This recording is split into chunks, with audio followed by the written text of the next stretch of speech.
Hello, and welcome to the podcast for Hope TBI, where you, as our audience, are embraced as hopesters. You can find us at www.hopetbi.com.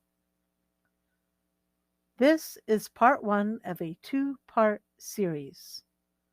This episode is called Sex and Disability. The second part of our series is a separate podcast called Sex After Brain Injury and Trauma. And now, to begin part one of our two-part series, Sex and Disability. Here we go, for your listening pleasure. Sex and Disability.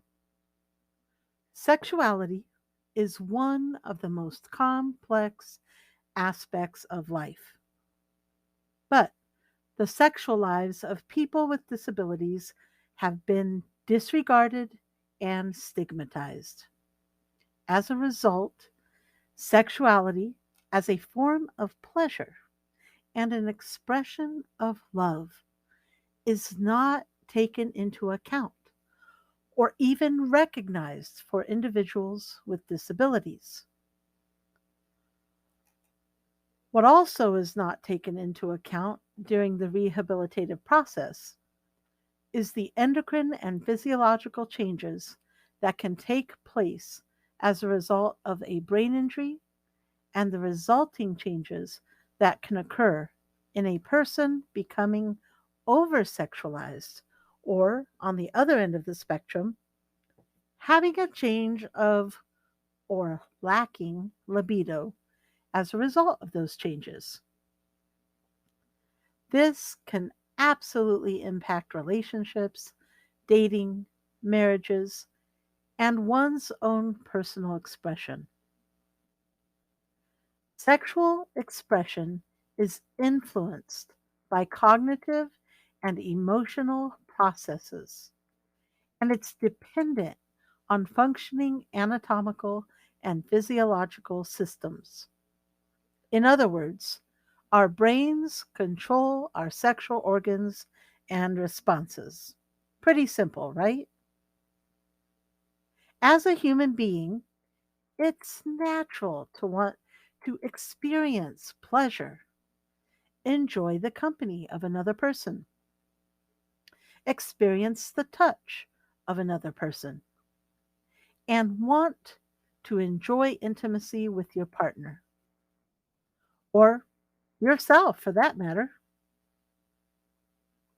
There are some things, though, that must be considered, and an ongoing conversation that I encourage you to allow to take place, not only between partners, but with your healthcare provider as well.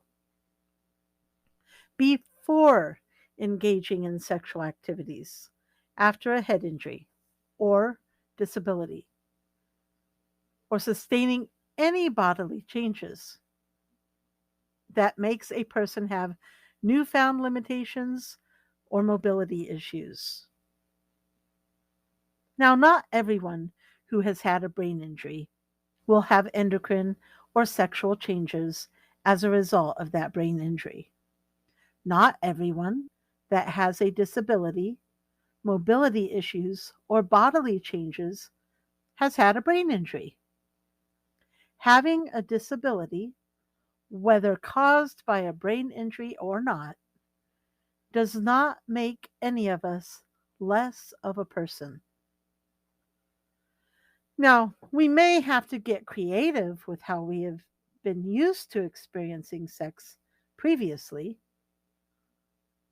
We may have to get creative with our intimacy and the human touch. We may have to do things differently. But guess what?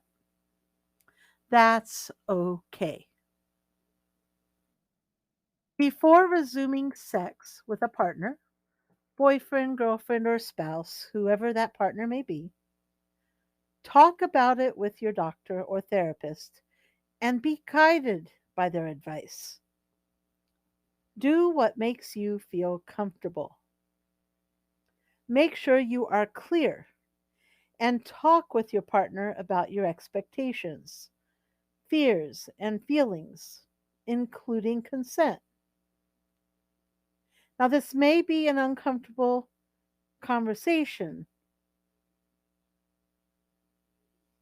but it's important to have the conversation so you can feel comfortable in your sexual experience. Communication is key. I cannot stress that enough.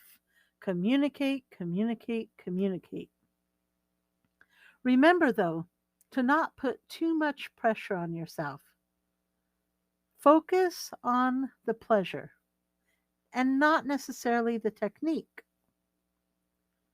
You may need to change your same old lovemaking style and what you were used to before, and experiment with other sexual activities or incorporating different things. Now, some of those things you can incorporate can include oral sex and mutual masturbation. It may include utilization of sexual aids, toys, or furniture.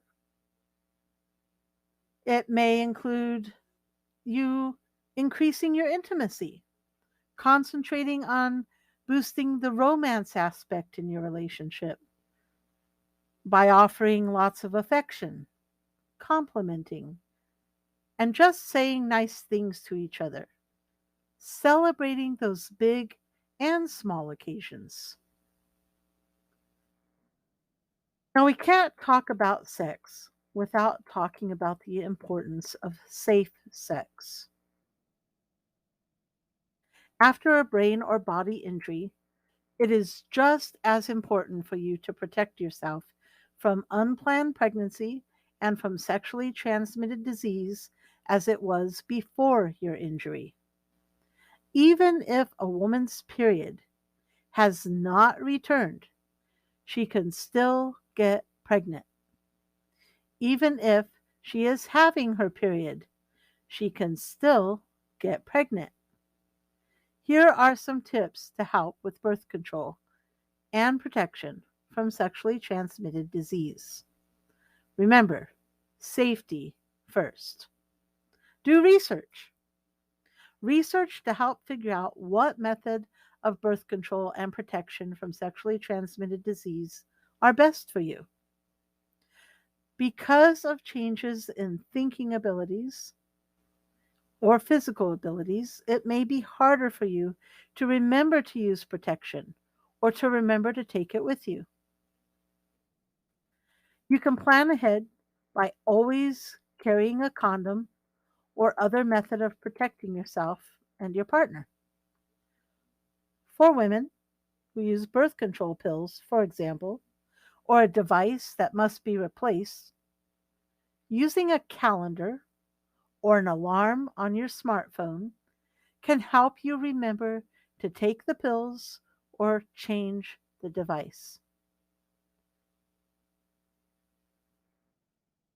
You can even set your alarm to tell you what the alarm is for, so you don't have to remember why it's going off. If you are unsure whether your partner has a sexually transmitted disease or has been intimate with others who have that same disease, it is the safest to use a condom. And if you have engaged in any risky sexual behavior, one of the best things you can do for yourself is to get tested for sexually transmitted diseases and get treated if you test positive. And the safest, most sure way of protecting yourself from STDs and any unwanted pregnancy is absolute abstinence and not having sexual relations at all. But for those who are interested in continuing and do want to partake of sexual activity, you want to remember that you should always get consent, and consent should not be assumed. Now, each of us is responsible for making sure we have consent in every sexual situation. If you are unsure, it is important to clarify what your partner feels about the sexual situation before initiating or continuing the sexual activity. That doesn't mean checking things out in the beginning or the end or after it's all said and done. You need to acquire that consent beforehand. And make sure you're checking in along the way to make sure they're still engaged and giving consent during the actual sexual process. Consent should not simply be assumed by a few different factors. Consent should not be assumed just because of age. Age of consent is a legal term for the age of a person and the age a person must reach to give consent to sex or sexual acts. If an adult engages in any sexual acts with someone below the age of consent, they are committing a crime called statutory rape. Also, just because someone is legally of age to consent to sex in your state or country does not mean they are mentally competent to consent. Someone may be considered incapable of consent if they are physically, mentally, or developmentally disabled, including, for example, a senior with dementia. Another factor where consent cannot be assumed is body language, appearance, or nonverbal communication. You should never assume by the way a person dresses, smiles, looks, or acts that they are consenting to or even want to have sex with you. Another factor where consent cannot be assumed is dating relationships or previous sexual activity. Simply put, just because two or more people are dating or have had sex in the past does not mean that they are consenting to have sex with you in the future. And with marriage, even in marriage, a person should not assume they have consent for sexual activity. Marital rape is as serious as any other sexual assault. Consent is required in all relationships, including married ones. Another factor in which consent should not be assumed is previous activity. And I know we just mentioned this, but I can't stress it enough. Consent to engage in one sexual activity at one time is not consent to engage in a different sexual activity or to engage in the same sexual activity at a later occasion, even if it's on the same day. Another factor where you cannot assume consent is silence, passivity, lack of resistance, or immobility. A person's silence should not be considered consent.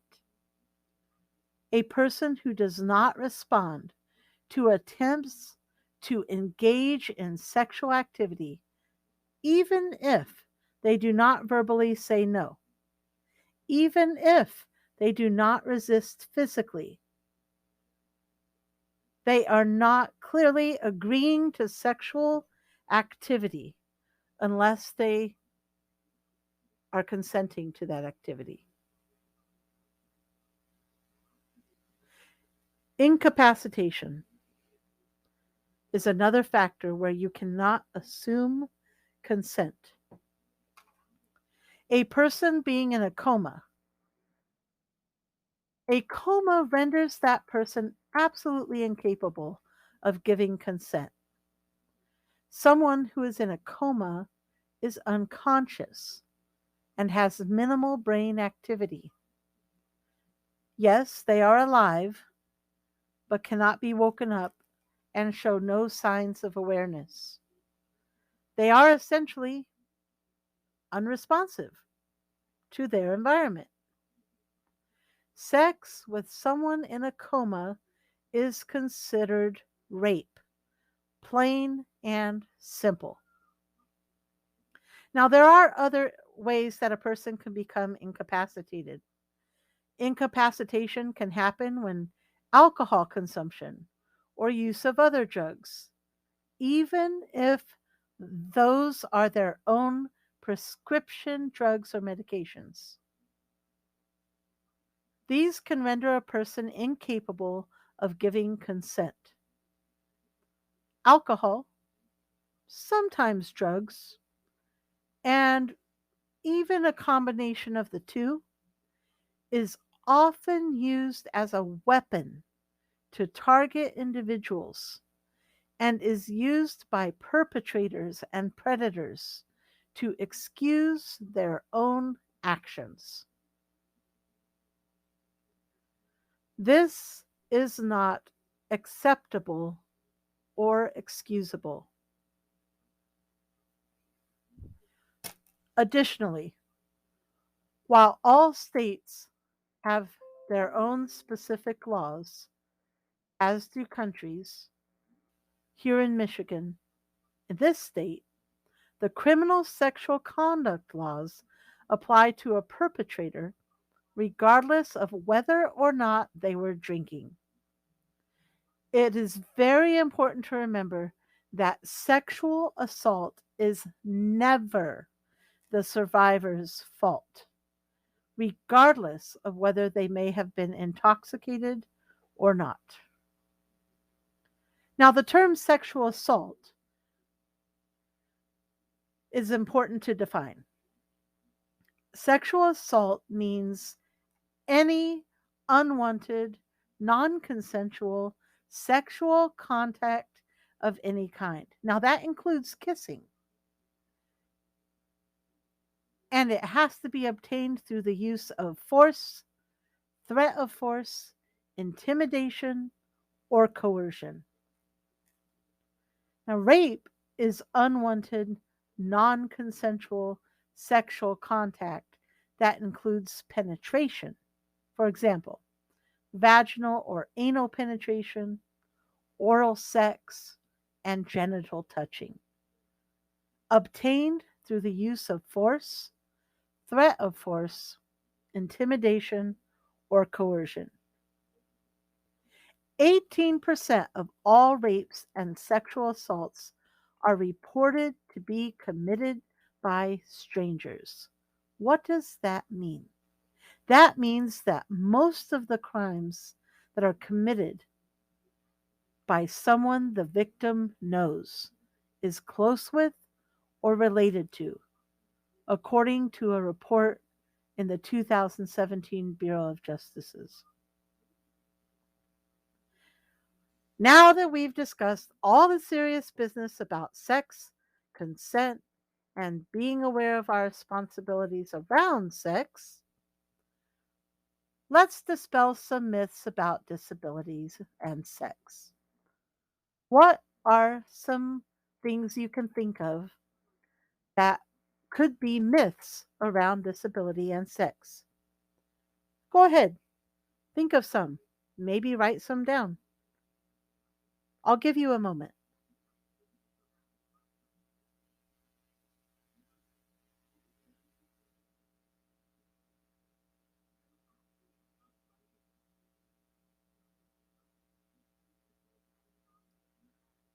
Myths about disability and sex. I'll share some. Oh, disabled people can't have sex. It's just not possible. Disabled people have to pay for sex. That's the only way they can get it. Disabled people aren't sexy. Disabled people, they don't even want or need sex. The only kind of sex disabled people can have is kinky sex. Disabled people can't have sex at all. They don't know how. Disabled people only have sex with other disabled people, right? Disabled people can't have kids. Disabled people cannot enjoy or are not interested in sex if they are paralyzed. Disabled people shouldn't have kids because they can pass on their disability. Disabled people can pass on their disabilities during a sexual relationship. Disabled people have more important things than sex to worry about. They shouldn't even be thinking about sex. Disabled people, they need to be protected and shouldn't have sex. They're just like children. Disabled people are, oh, they're so brave and courageous to try sex. No, it's just adapting to a new lifestyle.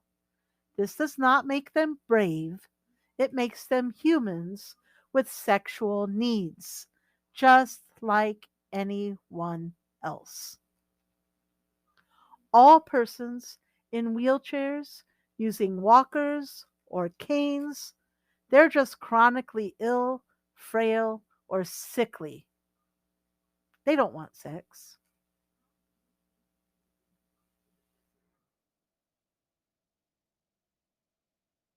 What kind of things came to your mind when you heard those myths?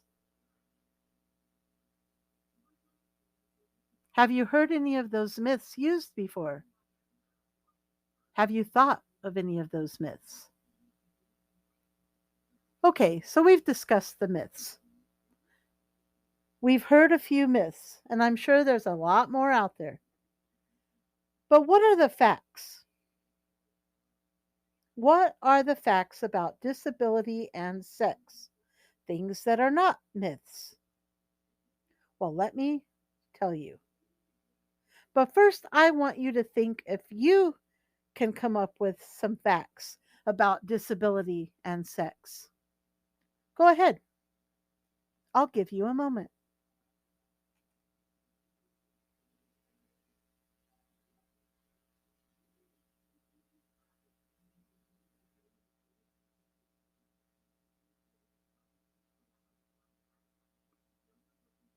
Facts about disability and sex. Okay, are you ready? Here we go.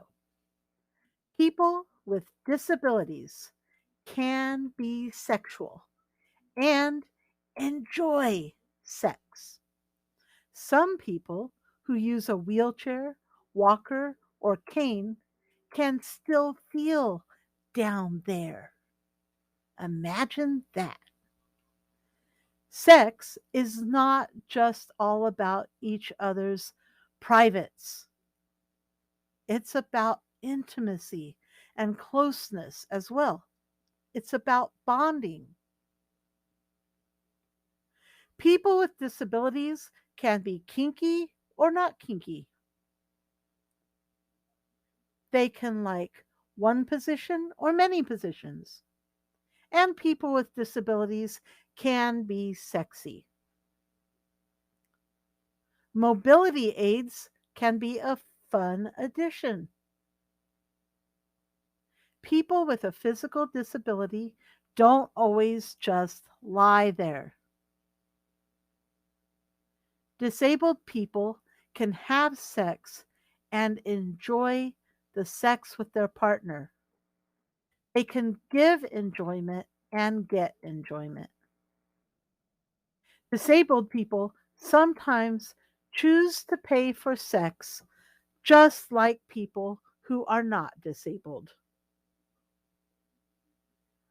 Disabled people can enjoy the same sexual experiences as those without disabilities.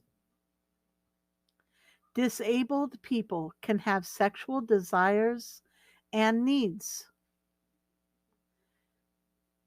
Disabled people can have kids and build families of their own.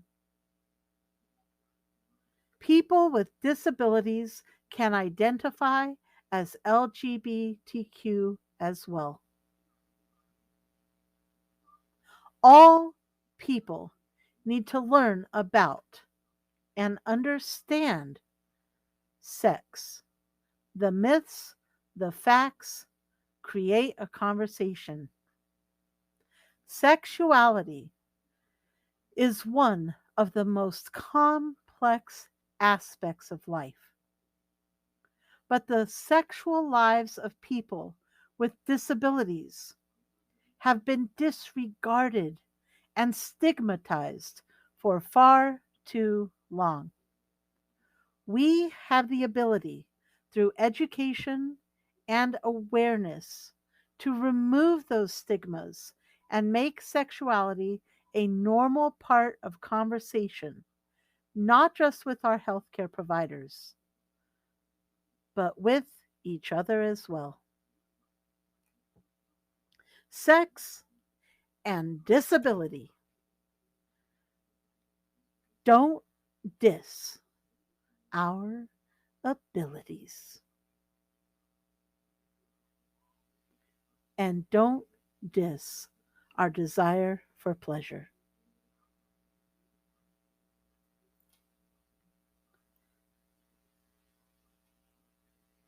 Thank you for listening to our episode today. You can find us at www.hopetbi.com. Remember to listen to the second part of this series called Sex After Brain Injury and Trauma. Until next time, when we share more opportunities to offer